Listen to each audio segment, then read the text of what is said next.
નમસ્કાર વિદ્યાર્થી મિત્રો, આજે આપણે સામાજિક વિજ્ઞાનની અંદર ધોરણ 9માં પ્રકરણ 15 અને લેક્ચર 2 એ ચલાવીશું.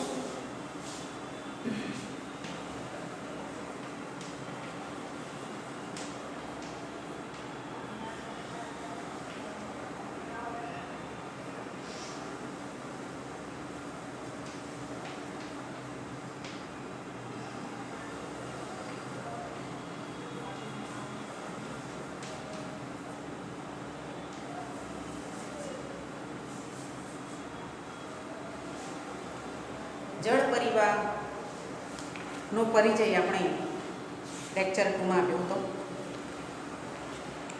તેના પ્રકારો જોયા હતા. આપણે જળ પરિવારના બે વિભાગોમાં હિમાલયની નદીઓ અને દ્વીપકલ્પીય નદીઓની વાત કરી હતી.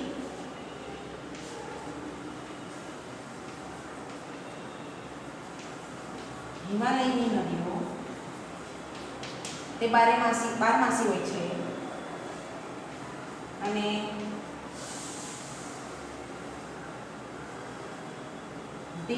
દ્વીપકલ્પીય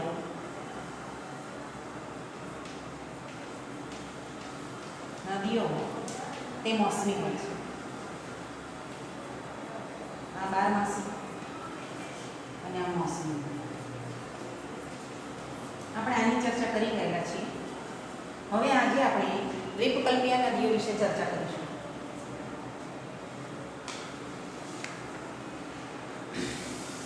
આજે હું તમને નકશાપૂર્તિનો નકશો બતાવીશ. તમારી પાસે નકશાપૂર્તિ નહીં હોય અને તમારી પાસે એક્સ્ટ્રા પડી હોય તો તમારી સાથે આ લેક્ચર સાંભળતી વખતે પાસે રાખવાની રહેશે. 15 નંબરના ચેપ્ટરમાં નદીઓ અને સરોવરોનો એક સરસ મજાનો નકશો આપેલો છે, જે તમે જોઈ શકો છો. અને એના સામેના નકશામાં એ જ પ્રકારે નદીઓ અને સરોવરો દર્શાવવાના છે. હવે તમારી પાસે નકશાપૂર્તિ ન હોય તો તમે ચોપડીમાં આપેલા નકશા નિર્દેશનને ધ્યાનમાં રાખશો અને આ નકશો તમારે તમારા નોટબુકની અંદર ડ્રોઈંગ કરો જાતે અને નદીઓ દર્શાવો. ઠીક છે? સાથે સાથે નકશાપૂર્તિ હોય તો તમને એ પાઠના સરસ મજાના પ્રશ્નો મળી રહેશે, જેમાં જોડકા છે, ખરા ખોટા છે, એક શબ્દનો કે એક વાક્યના જે પ્રશ્નો છે, ખાલી જગ્યાઓ છે, ઓપ્શનવાળી ખાલી જગ્યાઓ છે અને એમસીક્યુ ટાઈપના વિકલ્પો આપેલા છે. બરાબર? તમારે પણ આ પ્રકરણમાંથી એ ટાઈપના પ્રશ્નો જાતે બનાવવાના, ખરા ખોટા પણ જાતે બનાવવાના. દાખલા તરીકે બારમાસી નદીઓ નહીં, દ્વીપકલ્પીય નદીઓ બારમાસી છે, ખરું છે કે ખોટું? તો તમારા હિસાબે પ્રકરણ વાંચો, ત્યાં તમને ખ્યાલ આવી જશે કે આ વાક્ય ખોટું છે. બરાબર? તો આવી રીતે તમારે સાચા વાક્યને પણ ખોટું બનાવી અને એને ખોટાની નિશાની આપશો. બરાબર? સાચા વાક્યને સાચું જ લખવાનું અને એનામાં ખરાની નિશાની આપવાની રહેશે. વિદ્યાર્થી મિત્રો, આ વિષય એટલો બધો અઘરો નથી જેટલો તમારા માનવામાં આવે છે. આ વિષયને સરળ બનાવવો હોય તો બહુ સારામાં સારી ટેકનિક એ વાંચન છે, ધ્યાન છે, એકાગ્રતા છે. તમે લોકો જ્યારે પણ વાંચન કરો ત્યારે બહુ એકાગ્રતાથી, શાંતિથી નકશાનો નિર્દેશ ધ્યાનમાં રાખીને વાંચવાનું રહેશે. તો આજે આપણે હિમાલયની નદીઓ પછીના ટોપિક લઈશું દ્વીપકલ્પીય નદીઓ. બરાબર?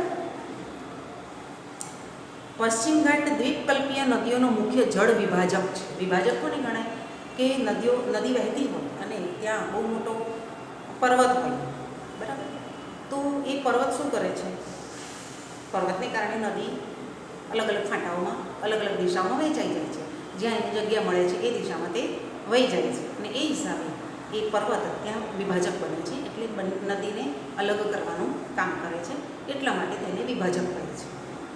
તો પશ્ચિમ ઘાટ દ્વીપકલ્પીય નદીઓનો શું છે? મુખ્ય વિભાજક ગણાય છે, જળ વિભાજક. પશ્ચિમ ઘાટ દક્ષિણ ભારતના પશ્ચિમ કિનારે દક્ષિણથી ઉત્તર દિશામાં વ્યાપ્ત છે. નદીઓ તરફ ધ્યાન આપશો નકશામાં જોઈને. મહાનદી, ગોદાવરી, કૃષ્ણા, કાવેરી વગેરે આ દ્વીપકલ્પીય મુખ્ય નદીઓ છે. આ બધી નદીઓ પૂર્વ તરફથી વહી બંગાળની ખાડીને મળે છે. બધી નદીઓનું વહેણ જોજો એટલે ખ્યાલ આવશે કે તે બંગાળની ખાડી તરફ કેવી રીતે વહે છે. એના વહેણને જોવાનું રહેશે નકશા નિર્દેશમાં. અને મુખ ત્રિકોણ પ્રદેશ, જેને આપણે ડેલ્ટા કહીએ છીએ, તે ડેલ્ટા પ્રદેશ ધરાવે છે આ નદીઓ. પશ્ચિમ ઘાટની પશ્ચિમે અનેક નદીઓ છે. અલબત્ત નર્મદા અને તાપી જેવી મોટી નદીઓ પૂર્વથી વહી પશ્ચિમે આવેલા અરબ સાગરને મળે છે. બરાબર. તો આપણે દ્વીપકલ્પી નદીઓ વિશે ચર્ચા કરી. હવે તે નદીઓ વિશે વિસ્તૃત ચર્ચા કરીએ તો એના બેસિન જોતા જઈએ કે કઈ નદી કયા બેસિન ધરાવે છે અને કઈ દિશામાંથી નીકળી કઈ દિશામાં વહે છે.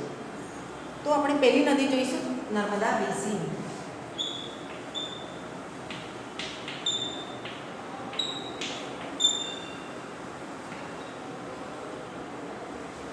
કંઈ આવું આપવાની જરૂર નથી, સ્ટાફ દેવો છો.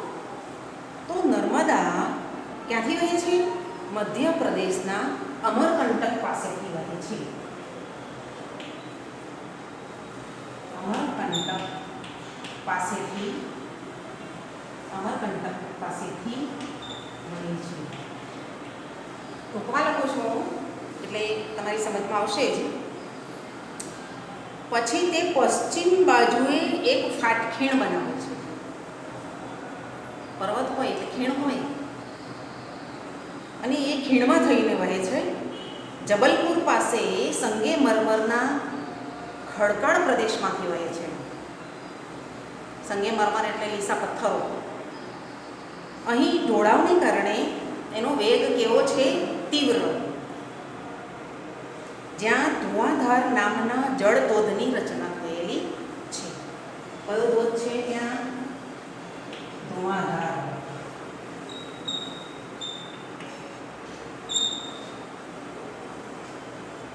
આ નદી શાખા નદીઓની લંબાઈ વધારે નથી. મોટાભાગની નદીઓ કાટખૂણે મળે છે. આ નદીનો બેસિન મધ્યપ્રદેશ ને ગુજરાતમાં વ્યાપ્ત છે. નર્મદા નદીનો પટ. નર્મદા નદીની લંબાઈ કેટલી છે? 1312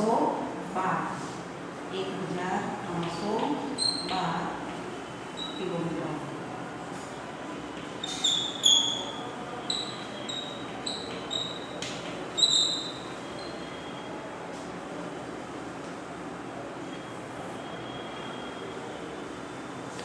હવે જોઈએ તાપી બેસિન.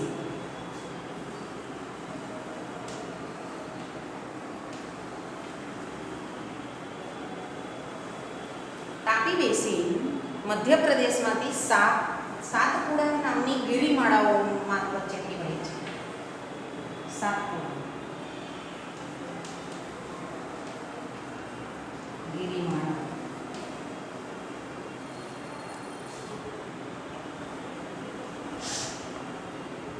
સાતપુડાની ગિરિમાળાઓ છે મધ્યપ્રદેશમાં.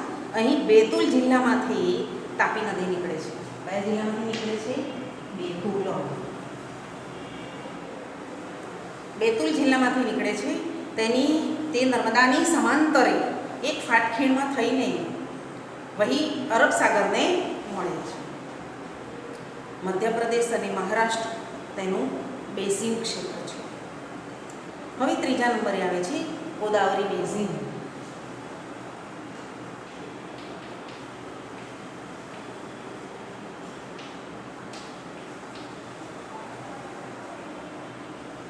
ગોદાવરી બેસિન દ્વીપકલ્પીય નદીઓમાંની સૌથી મોટી નદી છે. તે મહારાષ્ટ્રના નાસિક જિલ્લામાંથી પશ્ચિમ ઘાટના ઢોળાવમાંથી નીકળે છે. ક્યાંથી નીકળે છે? મહારાષ્ટ્રના નાસિક જિલ્લામાંથી પશ્ચિમના ઢોળાવમાંથી નીકળે છે. તેની લંબાઈ કેટલી છે? 1465 કિલોમીટર. 1465 કિલોમીટર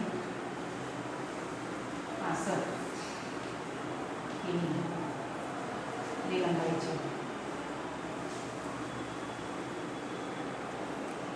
આ નદી પૂર્વમાંથી વહી બંગાળની ખાડીને મળે છે. દ્વીપકલ્પીય નદીઓમાં તેનું બેસિન સૌથી મોટું છે. આ નદી બેસિનનો 50% ભાગ મહારાષ્ટ્રમાં છે. બાકીનું બેસિન મધ્યપ્રદેશ અને આંધ્રપ્રદેશમાં છે. ગોદાવરી અનેક શાખા નદીઓ મળે છે. ગોદાવરીને કઈ કઈ નદીઓ મળે છે?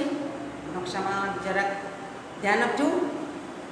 પૂર્ણા, વર્ધા, પ્રાણહિતા, માંજરા, વેનગંગા, પેનગંગાનો સમાવેશ થાય છે. ગોદાવરીનો પ્રવાહન માર્ગ લાંબો અને બેસિન ક્ષેત્ર વિસ્તૃત છે. તેથી તેને દક્ષિણની ગંગા તરીકે પણ ઓળખવામાં આવે છે. હવે આવશું મહાનદી બેસિન. મહાનદીનું ઉદ્ગમ સ્થાન છત્તીસગઢના પહાડી ક્ષેત્રમાં છે. તે ઓડિશામાંથી વહીને બંગાળની ખાડીને મળે છે. તેની લંબાઈ 860 કિલોમીટર છે. તેનું બેસિન ક્ષેત્ર છત્તીસગઢ, ઝારખંડ અને ઓડિશામાં છે. કૃષ્ણા બેસિન તે મહારાષ્ટ્રના પશ્ચિમ ઘાટના મહાબળેશ્વર પાસેથી નીકળે છે. તે લગભગ 1400 કિલોમીટરની લંબાઈ ધરાવે છે. તેને મળતી શાખા નદીઓમાં તુંગભદ્રા, કોયના, ઘાટપ્રભા, મુસી અને ભીમા છે. તેનું બેસિન ક્ષેત્ર મહારાષ્ટ્ર, કર્ણાટક, મધ્યપ્રદેશમાં ફેલાયેલું છે. કાવેરી નદી મહારાષ્ટ્રના પશ્ચિમ ઘાટના મહાબળેશ્વર પાસેથી નીકળે છે. તે લગભગ 1400 કિલોમીટર લંબાઈ ધરાવે છે. કૃષ્ણા બેસિનની વાત તો થઈ ગઈ. કાવેરી બેસિન પશ્ચિમ ઘાટની બ્રહ્મગીરી પર્વતમાળામાંથી નીકળે છે. તેની લંબાઈ 760 કિલોમીટર છે. તેને મળતી નદી શાખાઓ અમરાવતી, ભવાની, હેમાવતી, કાલિની છે. તેનું બેસિન ક્ષેત્ર કેરળ, કર્ણાટક અને તમિલનાડુમાં વ્યાપ્ત છે. તે તમિલનાડુના કુડલુરના દક્ષિણમાં બંગાળની ખાડીને મળે છે. આ સિવાય અન્ય નાની નદીઓ પણ છે, જે પૂર્વ તરફ વહી બંગાળની ખાડીને મળે છે. તેમાં કઈ નદીઓ છે? દામોદર, બ્રાહ્મણી, વૈતરણી તથા સુવર્ણરેખાનો સમાવેશ થાય છે. પૃથ્વી સપાટી પર આશરે 71% જલાવરણ છે. પૃથ્વી સપાટી પર જલાવરણ કેટલું છે? 71%. કેટલું જલાવરણ છે? 71%. તેમાંથી 97% જળ ખારું છે. માત્ર 3% જળ પેયજળ કહેવાય છે, પીવા લાયક. તેનો ચોથો ભાગ તો બરફના સ્વરૂપમાં છે. તો આપણે કેટલા ટકા પાણીનો ઉપયોગ કરીએ છીએ તે જરાક વિચારી લેજો વિદ્યાર્થી મિત્રો. હવે આવ્યા ટોપિક સરોવરો.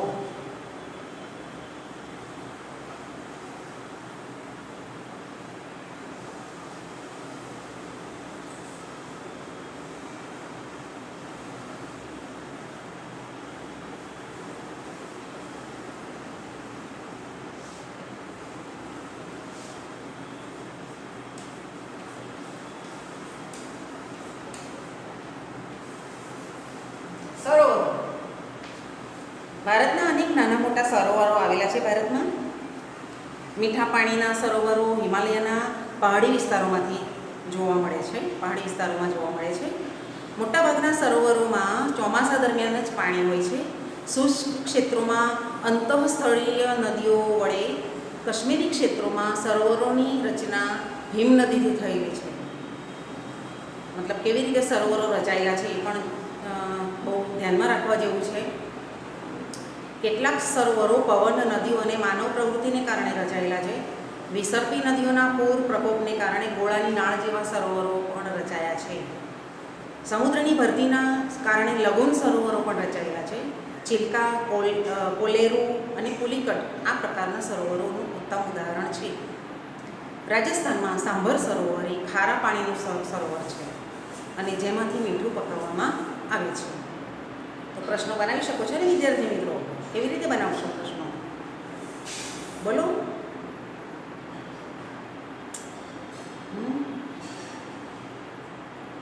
વિસર્પી નદીઓ કયા આકારે સરોવરો રચે છે? ગોળાની નાળ જેવા. સમુદ્રની ભરતીને કારણે કયા સરોવરો રચાય છે? તો લઘુન સરોવરો. ચિલ્કા, કોલેરુ ને પુલિકટ એ કયા ઉદાહરણ ધરાવે છે? લઘુન સરોવર.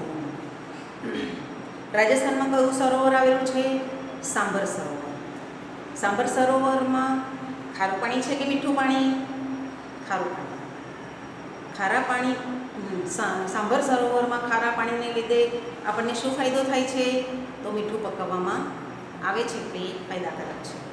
આ રીતે પ્રશ્નો બનાવવાના છે. મીઠા પાણીના સરોવરો ક્યાં આવેલા છે? હિમાલય ક્ષેત્રમાં, જે હિમનદી દ્વારા નિર્માણ પામ્યા છે. જે તે સમયે હિમનદીના ગર્તમાં પાણી ભરાવાથી સરોવરો રચાયા છે. હિમનદીનો બરફ પીગળીને અહીં સુંદર સરોવરો બન્યા છે. કાશ્મીરનું ગુલર સરોવર એ ભૂગર્ભીય ક્રિયાઓથી બનેલું છે. આ સિવાય દલ, ભીમતાલ, નૈનીતાલ, લોકતાલ અને બડાપાની વગેરે સરોવરો આ ક્ષેત્રમાં જોવા મળે છે. તો તમને વિદ્યાર્થી મિત્રો એક મોટો પ્રશ્ન પૂછવામાં આવે કે સરોવરો વિશે માહિતી આપો, તો તમારે સરોવર વિશે માહિતી આપવાની છે. માનવ સર્જિત સરોવરો, કુદરતી સરોવરો કહી શકાય, અંતઃસ્થળીય સરોવરો કહી શકાય, શુષ્ક સરોવરો કહી શકાય અને બારમાસી સરોવરો જે બરફ ઓગળતાની સાથે જ પોતાની રીતે રચાતા હોય છે. આ બધા સરોવરોની વાત કરવાની, સાંભર સરોવરની વાત કરવાની, લખવાનું. એમાં ગુલર સરોવર વિશે પણ લખી શકો, જેવી રીતે જેટલા સરોવરોની અહીં ચર્ચા કરવામાં આવી છે. હવે સરોવરોની ઉપયોગિતા જોઈએ તો સરોવરો માનવીને અનેક રીતે ઉપયોગી છે. તો કઈ કઈ રીતે ઉપયોગી છે તે જોઈએ. કેટલીક નદીઓ સરોવરમાંથી ઉદ્ભવે છે. જ્યાં વધુ વરસાદ પડે છે તેવા ક્ષેત્રોમાં સરોવરો વધારે પ્રમાણમાં જળ સંચિત કરી શકે છે અને સંચિત કરેલા જળનો ઉપયોગ સિંચાઈ માટે ઉપયોગી છે. સરોવરમાં સંગ્રહ કરેલા પાણીનો ઉપયોગ દુષ્કાળ વખતે પણ થઈ શકે છે. માનવી દ્વારા નિર્મિત નદી પર બાંધેલા બંધો અને તેને અંતર્ગત કેટલાક સરોવરો જે જળ વિદ્યુત ઉત્પન્ન કરવા માટે ઉપયોગી છે. ઘણા સરોવરો તો કુદરતી સૌંદર્ય ધરાવે છે અને કુદરતી સૌંદર્યમાં વધારો કરે છે. આવા સરોવરો સહેલગાહ માટે, સહેલગાહ એટલે સહેલાણીઓ માટે, સહેલાણીઓ એટલે મુસાફરો, હરવા ફરવા, સહેલગાહ એટલે હરવું ફરવું, તો એ તરીકે વિકસિત પામ્યા છે. સરોવરો મત્સ્ય પ્રવૃત્તિ માટે પણ ઉપયોગી છે અને પ્રવાસના સ્થળો માટે પણ મહત્ત્વના બની રહ્યા છે. હવે આપણે જોઈએ નદીઓનું આર્થિક મહત્ત્વ. ટોપિક બદલાશે, નાનો ટોપિક છે નદીઓનું આર્થિક એટલે પૈસાની દૃષ્ટિએ.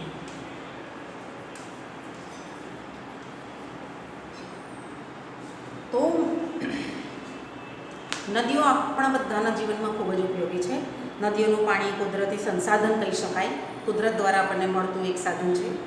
તે માનવીની ઘણી બધી પ્રવૃત્તિઓ પર માટે અનિવાર્ય છે. પ્રાથમિક જરૂરિયાતો તે માનવીને સંતોષી શકે છે. ખેતી અને ઉદ્યોગના વિકાસ માટે નદીઓ બહુ ઉપયોગી છે. પ્રાચીન સંસ્કૃતિઓ પણ નદીઓને આભારી રહી છે. ભારતમાં મોટાભાગના શહેરોને નદી કિનારે વિકાસ પામ્યા છે, જેમ કે દિલ્હી, કોલકાતા અને અમદાવાદ, ભરૂચ અને સુરત જેવા. ભારત જેવા કૃષિ પ્રધાન દેશની કૃષિ માટે નદી એ પાયો ગણવામાં આવે છે. આધુનિક સમયમાં એના જળનો ઉપયોગ પીવા માટે, સિંચાઈ માટે, જળ વિદ્યુત માટે અને નૌકા વિહાર માટે પણ કરી શકાય છે. તો એ બહુ મહત્ત્વનો ટૉપિક કહી શકાય તેવો ટૉપિક આપણે ચર્ચીશું, નદી પ્રદૂષણ.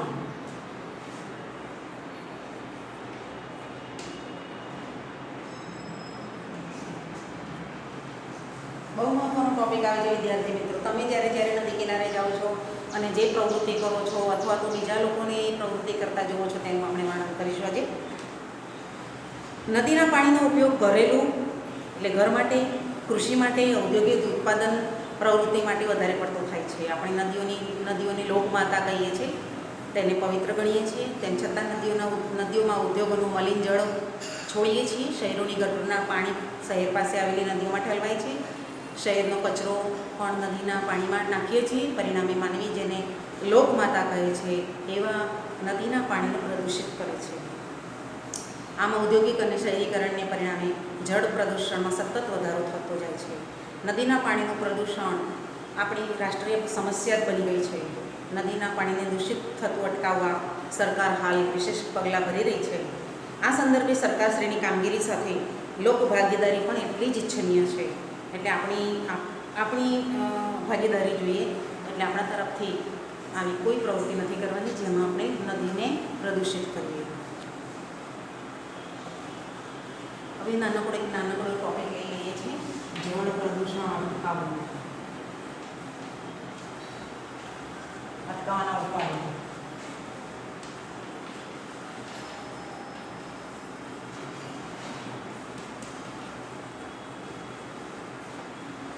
જળ પ્રદૂષણ ઘટાડવા કડક નિયમોનું પાલન કરાવવું જોઈએ.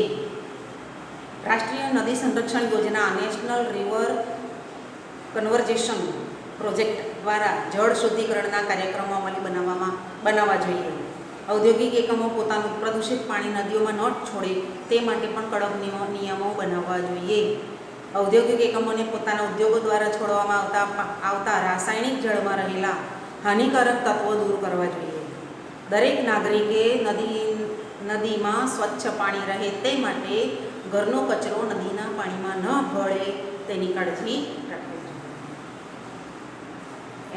NRCP national river conversion project રાષ્ટ્રીય નદી સંરક્ષણ યોજના ગંગા નદીના શુદ્ધિકરણના બીજા તબક્કામાં રાષ્ટ્રીય નદી સંરક્ષણ યોજના દાખલ કરેલી છે. ને વિદ્યાર્થી મિત્રો, તમે પણ આ જળને પ્રદૂષિત થતાં અટકાવી શકો છો. અહીંયા આપણે આ પ્રકરણ પૂર્ણ કરીએ છીએ. નમસ્કાર. સ્વાધ્યાય લખવાનું છે, પ્રશ્નો નાના મોટા લખવાના છે અને સ્વાધ્યાય બુક્સને ફૂલ સ્કેપમાં કમ્પ્લીટ કરવાનું રહેશે. ઓકે.